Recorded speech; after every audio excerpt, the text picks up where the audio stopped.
Hello everyone and welcome to another Star Wars figure review. Today we're not taking a look at a Hasbro 3 3/4 inch figure or vehicle, and we're not looking at a sideshow figure either. Instead we're going to take a look at a figure that was made by Tomy in 2007 and has come all the way from Japan. It's an 8-inch figure from the Real Action Doll Collection, I believe it's called, and it is of course the galaxy's most notorious bounty hunter, Boba Fett. This is an absolutely awesome piece and a figure that I really wanted to get my hands on ever since I saw FlyGuy.net's review on it. So a big partial thanks goes out to him. I mean, you know, this has not bankrupted me by any means, but it certainly made me shell out a fair price for this one on eBay and got me hooked on these new figures. If I say new, as I said, they were made in 2007, so they're not that new. There are 2 figures available in the Real Action Doll Collection by Tomy.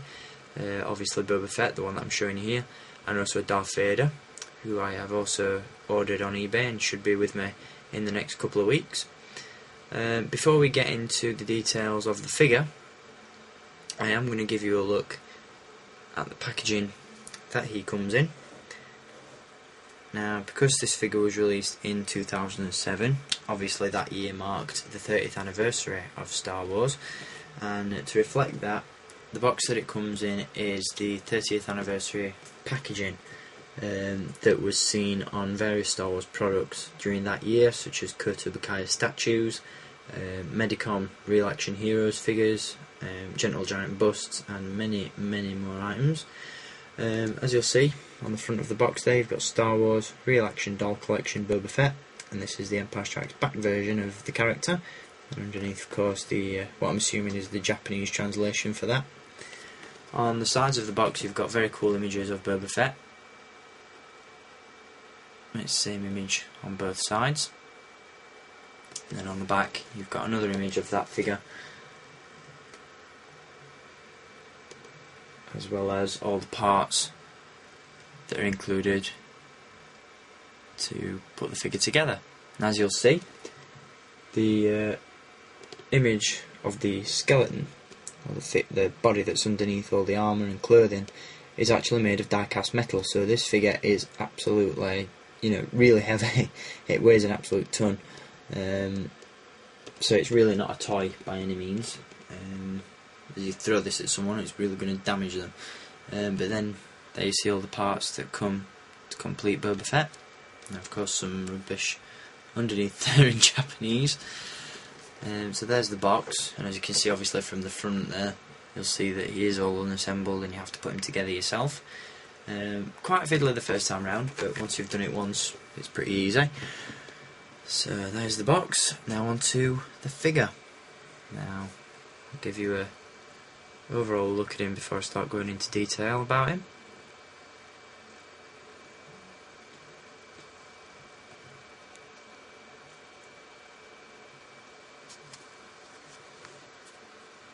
But he is absolutely superb.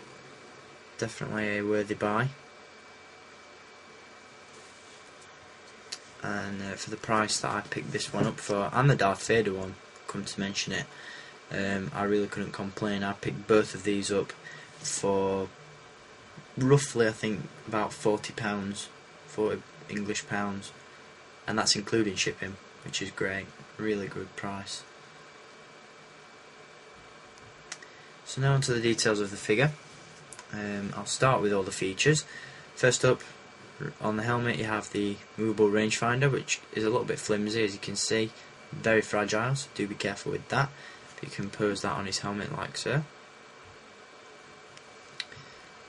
He also has, of course, his traditional Mandalorian jetpack, and the thrusters on the bottom can swivel, and the missile on the top can be removed, and then the whole jetpack itself can be removed as well.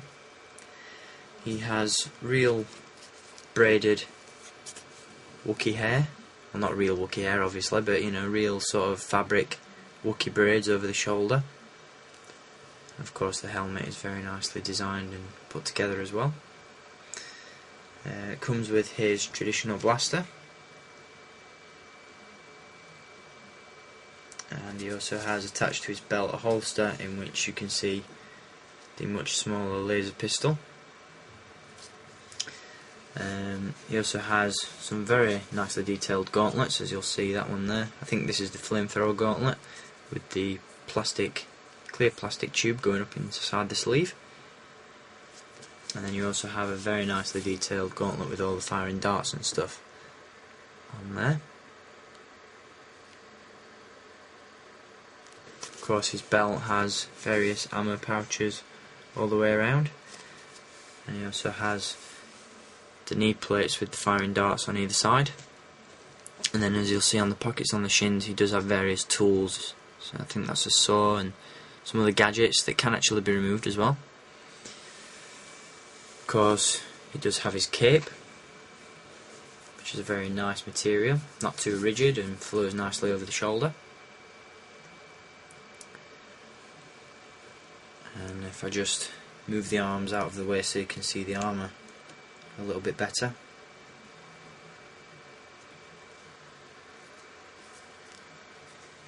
The armour and the sort of plastic, but is made to look like soft goods, clothing underneath, like the shirt, just slips over the head and slots in place quite nicely.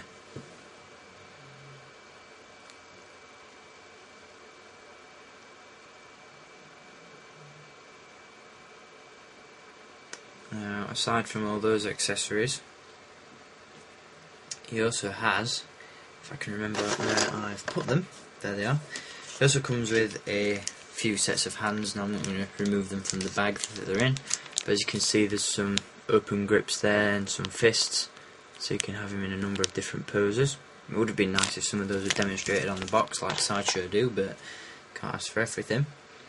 And in terms of articulation, I really can't go into too much detail about it by showing you the figure, because obviously his articulation is buried by all the clothing and armour, but he's practically ball jointed in every single place.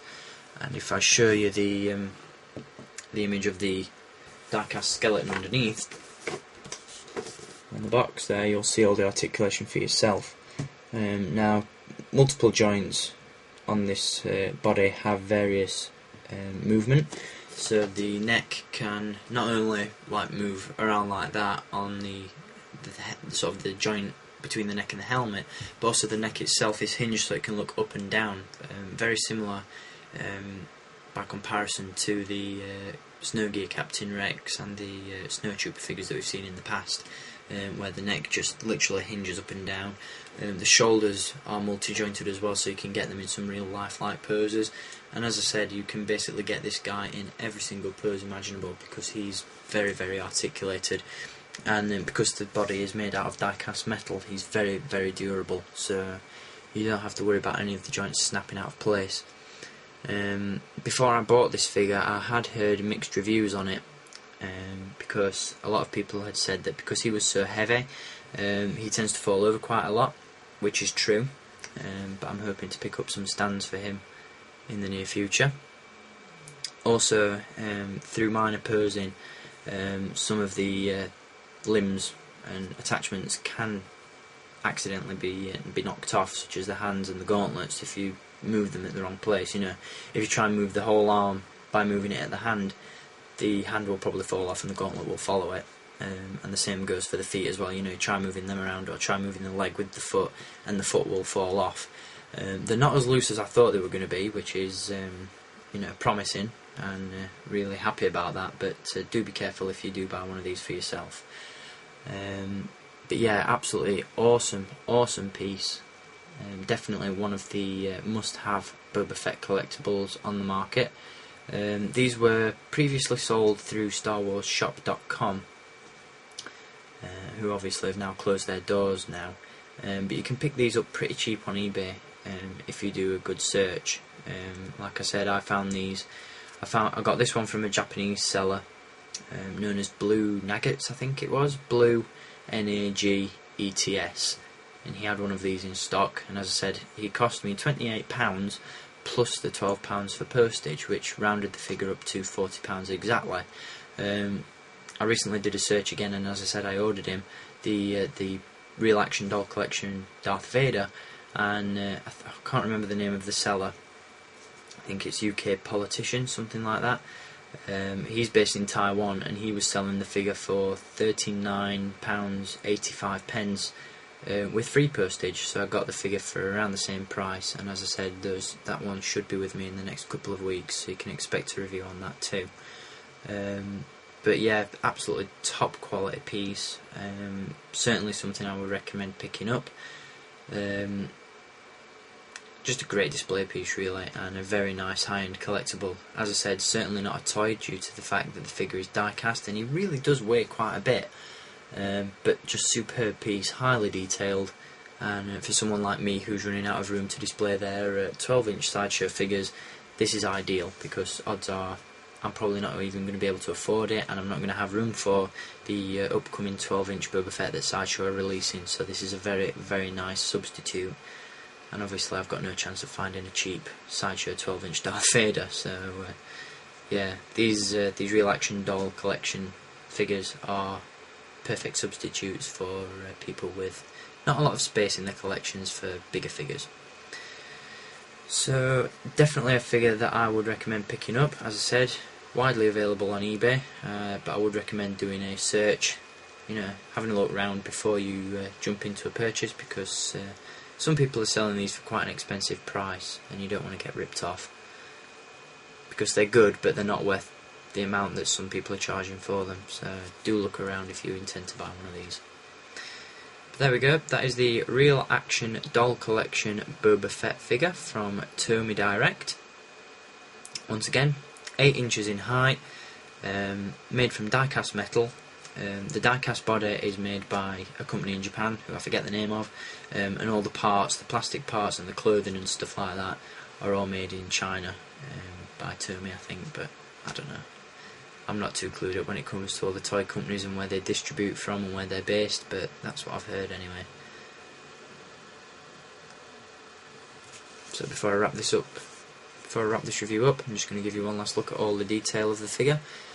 Personally, the highlights for me are the helmet, obviously, because what would Boba Fett be without that trademark helmet?